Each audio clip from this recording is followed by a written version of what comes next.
December 23rd, 2019. My name is Bill McCamley. I'm the Secretary of the New Mexico Workforce Solutions Department for your work update this week. We were extremely excited to partner last week with the New Mexico Corrections Department for a week-long boot camp for some inmates in the Santa Fe Penitentiary on skills that they could use to get jobs in the construction industry when they get out of their terms in the penitentiary. So for a week, people who had 6 months of very good behavior who were going to be out within the next 3 months could sign up. I think we had 17 participants to learn certain skills.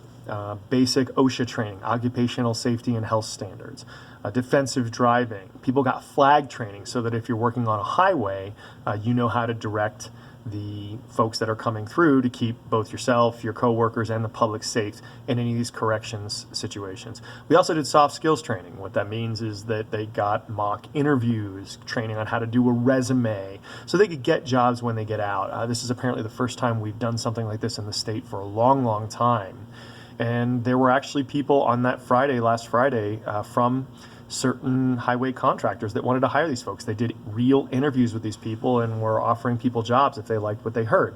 And so the theory behind this is pretty simple, right? If you're coming out of your time in the penitentiary and you want to do well, how do we help you? Because if you don't have any support, you don't have any pathway to get a job, and you don't get one, there's a chance to go do what you did before.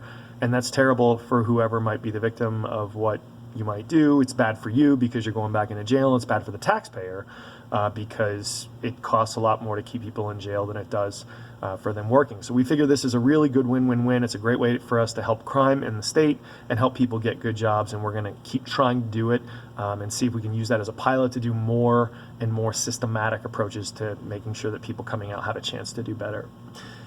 We also had last week a kickoff in Alamogordo for a big welding program that we're doing down there. I'm from Las Cruces, and I would go through Alamogordo quite a bit. There's an old Walmart that's been empty for 20 years, and there's been a huge effort in the community to try and find something productive to fill that. And there's a guy named Mark Medlin who makes ramps, big kind of long ramps for construction industries.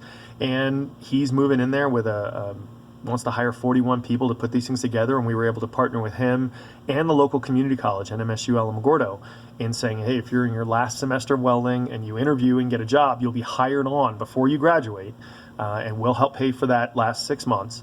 And while you finish up your educational classes, you start working. So when you get out, you get your welding certificate, you got a full-time job, you're ready to go. We're really excited about it. It fits in with this bigger push we're doing for on-the-job training around the state that was actually just mentioned in the Wall Street Journal. We had a really nice article that's in the paper today. It was online yesterday, documenting some of our different successes around the state, and this is one of the ones we're doing in Alamogordo. We were really glad to be part of this effort down there to get new jobs and fill that facility that's been kind of an eyesore and vacant for a long time. We also got an award for our IT department. We were recognized nationally for bringing all of our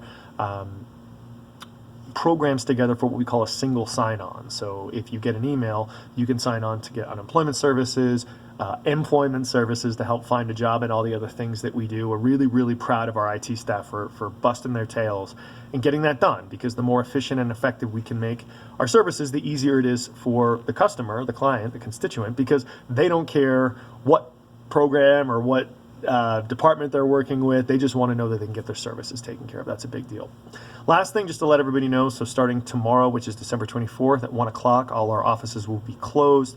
The governor has given 4 hours of holiday leave for all state departments, so we'll be shut down. So if you have anything to do with our department, please make sure you call in for unemployment, employment services, whatever, before 1 o'clock tomorrow, and then we'll be shut down, obviously, for the Christmas holiday. I hope everyone out there who's really celebrating Hanukkah today, doing Christmas on Wednesday, doing Kwanzaa this year, or any other holiday that you're experiencing this holiday season, please be safe. Please have a wonderful and restful time, and we'll see you all next week. Thanks. Bye.